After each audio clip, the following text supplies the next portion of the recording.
Chapter 24. Spooky Action at a Distance.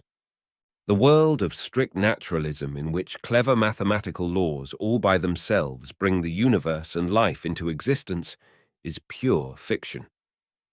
John Lennox, Professor Emeritus of Mathematics, Oxford University. Ideas divorced from the mind are not ideas, per Berkeley. They are nothing. So, if information, which is nothing more than an ordered or disordered arrangement of ideas, affects change, it is, of necessity, a product of a mind. If that change is universal, it requires a universal mind. If information is fundamental, so is the mind. Many agnostic physicists accept the essential nature of information while oddly divorcing it from its apparent mental quality.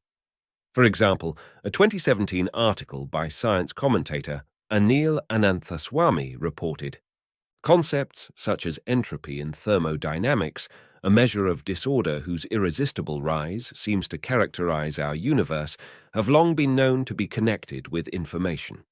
More recently, some efforts to unify general relativity, the theory that describes space and time, with quantum mechanics, the theory that describes particles and matter, have homed in on information as a common language. This admission is a welcome development for idealism, despite physicists' stubborn refusal to accept the prima facie fact that information cannot have any substance and is qualitatively mental in nature. In other words, information is not, and philosophically cannot be, material. Even the proposition that information is physical because it is measurable is a tautology. As with any perception, information is merely received and organized with other information to form notions.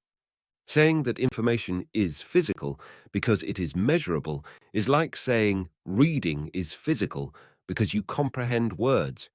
It confuses the book with its meaning. The implied functionalism of these concepts is nonsensical. In bits and bytes, Shannon information is the measurement of how much information a system contains, not the information itself. The information can be a meaningless arrangement of bits or the stream of some newspaper article. I can have a full 8-gigabyte thumb drive and not know what information it contains. These calculations help work entropy problems in physics or solve thought experiments, for example, Maxwell's demon and the black hole paradox, but it is especially useful in computer science and telecommunications. However, the information that occupies the ontological basement, as cosmologist Paul Davies refers to it, is specific within some relative relationship, or system.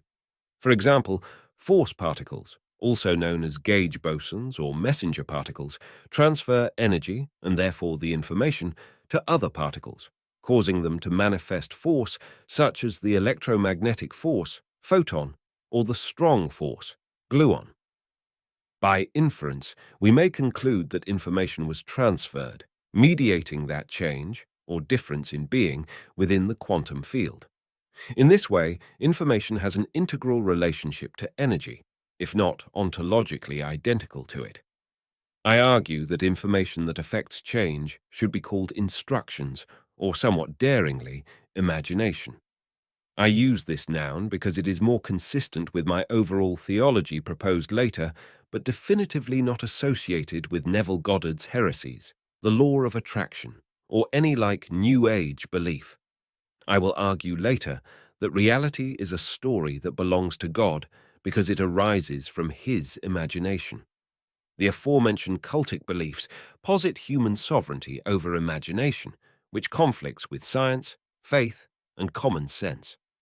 But I am getting ahead of myself. Think of emotion simulated in a flipbook. On each page, an artist has drawn a baseball player throwing a baseball to another player. Each page, as it is flipped through, represents a single frame of being. Motion is a series of appearances of imagination bound by a purposeful train of thought that includes calculations of degrees of freedom, position, momentum, etc. Such imagination, or instructions, is the basis for causation. However, it would be better to call cause and effect premise and conclusion if information algorithms dictate reality's appearance or perception. In other words, one frame of being tells the next frame how to be. A cause has no meaning in the mental world. Instead, everything is rationally contingent upon the sovereign adherence to first principles, where premise after premise leads to a logical conclusion. Causation is a train of thought. Studying these laws of nature requires the language of mathematics and logic, then later the language of description so that the aesthetic may arise, coming full circle back to the artist. Physics is merely art appreciation. According to the form of theistic idealism I argue for here, imagination is the process of the creation and continuation of God's story. It implies that imagination may transcend the story, like an author thinks about what he wants to write before he writes it. Imagination does the act of imaging, but not to make an artist one with his imaginative work. Instead, the art is an expression of the master's work. In the work of art, the observer can infer the artist's attributes. The transcendent nature of information is best illustrated by what physicists label quantum entanglement, or what Albert Einstein called spooky action at a distance. Quantum entanglement is where two or more particle properties are intertwined, regardless of distance. This means that if the state of one particle is measured, it will instantaneously affect the state of the other, regardless of the distance between them. To illustrate, imagine you had one black and one white marble and put each in a box without knowing which one was in which box. Then, you opened one box and found the white marble. You would know instantaneously that the other box held the black marble because they differed from the start. This is what Einstein hoped was happening with this spooky action. Particles had some hidden variable that determined how each particle knew what to be when measured. If there were some secret information variable, the particles would be both real and local. As previously stated, real is the materialist tenet that objects have properties independent of measurement. Local means that things may influence each other only within the parameters of the speed of light, consistent with the theory of relativity. However, if it could be demonstrated that entangled particles had no hidden variables, it would mean they are neither real nor local. But it gets stranger because the initial states of the particles are not as black and white as in the marble illustration. Instead, the marbles were both black and white simultaneously, and when you open one of the boxes, that marble becomes either black or white. When observed, the marble picks a color, and its counterpart immediately knows to choose the opposite color. Physicists call this a superposition of states. It is all counterintuitive, even if you have been reading closely. Notice that the word knows was used. The reason is that information must have been communicated between the particles, or how else could they adjust their states relative to each other? The bad news for Einstein was that nearly 100 years of experiments have proven that particles are not real or local. We knew already from the double-slit experiment that particles are waves of probability until specific information is recorded, and that measuring collapses the wave function. Furthermore, experiments about entanglement have proven that particles just know what to do independently of each other. For example, the marbles choose a color independent of each other, but always choose the opposite color. How do they know what to choose? How do they know they have been measured? The only way this would make sense is under a backdrop of information, behind space-time, even behind the quantum fields. The pageantry and the pomp of the stage from which we are granted a vantage point are grounded in the masterful direction of the master playwright. Of course, the argument here is that information is self-evidently mental stuff.